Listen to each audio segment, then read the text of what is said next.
স্বপ্নেও চীন ভাবতে পারেনি যে রাশিয়া 2025 সালে ভারতকে স্টেলথ ফাইটার জেট দেওয়ার মহা প্ল্যান তৈরি করছে। 2026 সালের পরের 4 বছরে 70টারও বেশি স্টেলথ ফাইটার জেট SU-57 ভারতকে দেওয়া হবে। ভারতও সেটার জন্য মুড তৈরি করে ফেলেছে। ব্রিক্স সামিটের ঠিক পর ভারত এবং রাশিয়া কিছু বড় করতে পারে।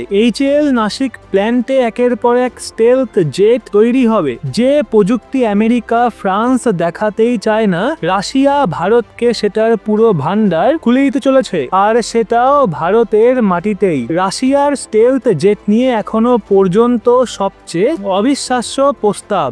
আমেরিকা, চায়না এবং পাকিস্তানের একসঙ্গে উড়ে গেছে নীতি। আন্তর্জাতিক কূটনীতি এবং প্রতিরক্ষা চুক্তির জগতে একটা এমন খবর ভূমিকম্প এনে দিয়েছে, যা সারা পৃথিবীর রাজধানীতে বসা প্রতিরক্ষা এক্সপার্ট এবং গোয়েন্দা সংস্থাগুলোকে গভীর ভাবনায় ফেলেছে। ভারত রাশিয়ার সেই মহা শক্তিশালী স্টেলথ জেট অর্জন করার দিকে এগোচ্ছে, যে একাই দুজন শত্রুর হুঁশিয়ে দেওয়ার ক্ষমতা রাখে। এই বিমান ভারত শুধু কিনবেই না, বরং নিজের মাটিতে নিজের ইচ্ছা মতো বদলাবে, নিজের দেশীয় হাতিয়ার বসাবে এবং একে বিশ্বের সবচেয়ে ভয়ঙ্কর শিকারিতে পরিণত করবে। ব্রিক্স সামিটে অংশ নিতে পৌঁছানো প্রধানমন্ত্রী মোদি রাশিয়ার সঙ্গে মিলে বড় কিছু করতে পারেন। চুক্তি এমনও হতে পারে যে এই স্টেলথ জেট বেশি দিন দেরি না করে এই বছর 2025-এই ভারতে পৌঁছে যাবে এবং পুরোপুরি ভারতের হয়ে যাবে। তো এখন কিভাবে হবে এটা? এই নিয়েই তো হচ্ছে ডিল ভারত এবং রাশিয়ার মধ্যে এই স্টেলথ জেট নিয়ে। রাশিয়ার এই অফার ভারতকে নিয়ে একেবারে অবিশ্বাস্য। তাহলে প্রশ্ন, কোন বিমান এটা, আর রাশিয়ার সেই ঐতিহাসিক অফার কি, যা বিশ্ব জুড়ে হুলস্থুলুস ফেলে দিয়েছে?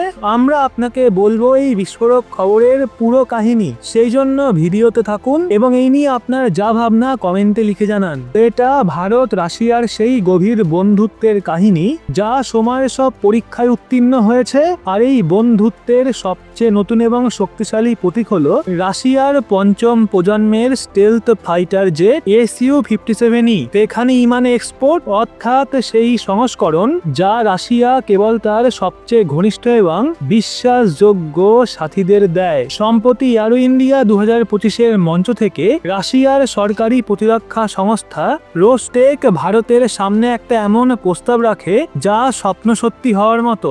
রাশিয়া শুধু SU-57E বিক্রির প্রস্তাবই দেয়নি, বরং এমন একটা প্যাকেজ দিয়েছে যা আজ পর্যন্ত কোনো বড় দেশ ভারতকে দেয়নি। এই অফারে 3টে জাদুকরী জিনিস আছে। প্রথম, ট্রান্সফার অফ টেকনোলজি, অর্থাৎ বিমান তৈরির সম্পূর্ণ প্রযুক্তি তুলে দেওয়া হবে ভারতের হাতে। দ্বিতীয়, ভারতেই উৎপাদন। এই বিমানগুলো হিন্দুস্তান এরোনটিক্স লিমিটেডের নাসিক ফ্যাক্টরিতে তৈরি হবে। তৃতীয় এবং সবচেয়ে বিপ্লবী বিষয়, সোর্স কোডের অ্যাক্সেস, অর্থাৎ সেই চাবি যা ভারতকে এই বিমানটার প্রকৃত মালিক বানাবে। তো এটা কোনো সাধারণ প্রস্তাব নয়। আমেরিকা তার F-35 বা ফ্রান্স তার রাফায়েলের সঙ্গে কখনো স্বপ্নেও সোর্স কোড দেওয়ার কথা ভাবেও না। আর তারা এমন একটা বাক্স দেয় যা আপনি খুলতেও পারবেন না। কিন্তু রাশিয়া তার সবচেয়ে উন্নত প্রযুক্তির পুরো ধনভাণ্ডার ভারতের সামনে খুলে দিয়েছে। এই প্রস্তাব এসেছে সেই সময় যখন চীন কয়েক বছরের মধ্যে পাকিস্তানকে নিজের পঞ্চম প্রজন্মের J-31 ফাইটার জেট দিতে প্রিপেয়ার হচ্ছে। সেক্ষেত্রে রাশিয়ার এই পদক্ষেপ সরাসরি চীন পাকিস্তান জোটের প্রতি একেবারে চ্যালেঞ্জ এবং ভারতের প্রতি বার্তা যে এই অঞ্চলে শক্তির ভারসাম্য ভাঙতে দেওয়া হবে না। তো এখন আপনার মনে প্রশ্ন নিশ্চয়ই আসছে যে এই সোর্স কোড কি, আর এটা এত গুরুত্বপূর্ণ কেন? তো একেবারে সহজ ভাষায় বুঝুন। ধরুন আপনি একটা খুব দামি ইম্পোর্টেড গাড়ি কিনলেন, আপনি চালাতে পারবেন, কিন্তু ইঞ্জিন বা কম্পিউটার সিস্টেমে নিজের মতো কিছু বদলাতে পারবেন না। যদি নতুন মিউজিক সিস্টেম বা আলো লাগাতে চান, তাহলে আপনাকে ছুটতে হবে কোম্পানির কাছে।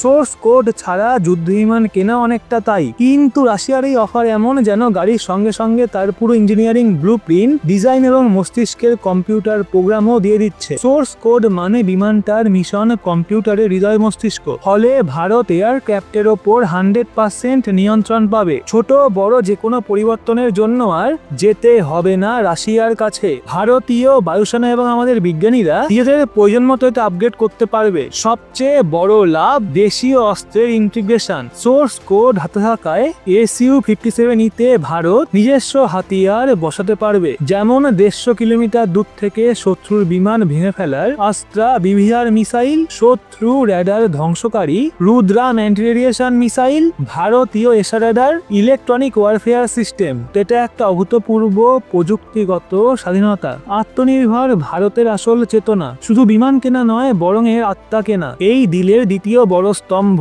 Make in India. রাশিয়া প্রস্তাব দিয়েছে Su-57 নাসিক ফ্যাক্টরিতে তৈরি হবে। এটাই সে ঐতিহাসিক ফ্যাক্টরি যেখানে 270-এর বেশি Su-30 MKI ভারতীয় বায়ুসেনার জন্য তৈরি হয়েছে। অর্থাৎ রাশিয়ান বিমান তৈরি নিয়ে ভারতের হাতে আগে থেকেই অভিজ্ঞতা, পরিকাঠামো, দক্ষ জনবল আছে। আর এবার শুধু পার্স জোড়া নয়, বরং রাশিয়া 40 থেকে 60% স্বদেশীকরণে সাহায্যের প্রতিশ্রুতি দিয়েছে। অর্থাৎ বিমানটার অর্ধেকেরও বেশি অংশ ভারতীয় কোম্পানির তৈরি। এটা ভারতের প্রতিরক্ষা উৎপাদনকে বিপ্লবী রূপ দেবে। হাজারো ছোট বড় পার্টস দরকার হবে, যা দেশীয় কোম্পানি এবং স্টার্টআপ তৈরি করবে। তো ভারত শুধু বিমান পাবে না, বরং একটা পূর্ণাঙ্গ এয়ারোস্পেস ক্ষমতা অর্জন করবে। রিপোর্ট অনুযায়ী রাশিয়া প্রাথমিক চাহিদা মেটাতে 20 থেকে 30টা Su-57 তৎক্ষণাৎ দিতে প্রস্তুত। 2026 পর্যন্ত ডিল চূড়ান্ত হলে 2030-32-এর মধ্যে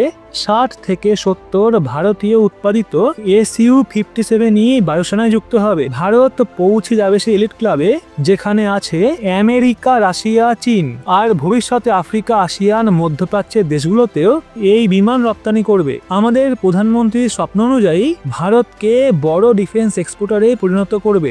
এখানে খুব বড় এবং যুক্তিসঙ্গত প্রশ্ন, যখন ভারত নিজস্ব 5ম প্রজন্মের অ্যামকা তৈরি করছে, তখন বিদেশি Su-57 কেন দরকার? এটা কি অ্যামকাকে পিছিয়ে দেবে? এর উত্তরে Su-57 আসা কোনো আঘাত নয়, বরং আশীর্বাদ। অ্যামকা আমাদের ভবিষ্যৎ, কিন্তু অন্তত 8 থেকে 10 বছর সময় লাগবে। পাকিস্তান চীন জোটের হুমকি আজ দোরগোড়ায়।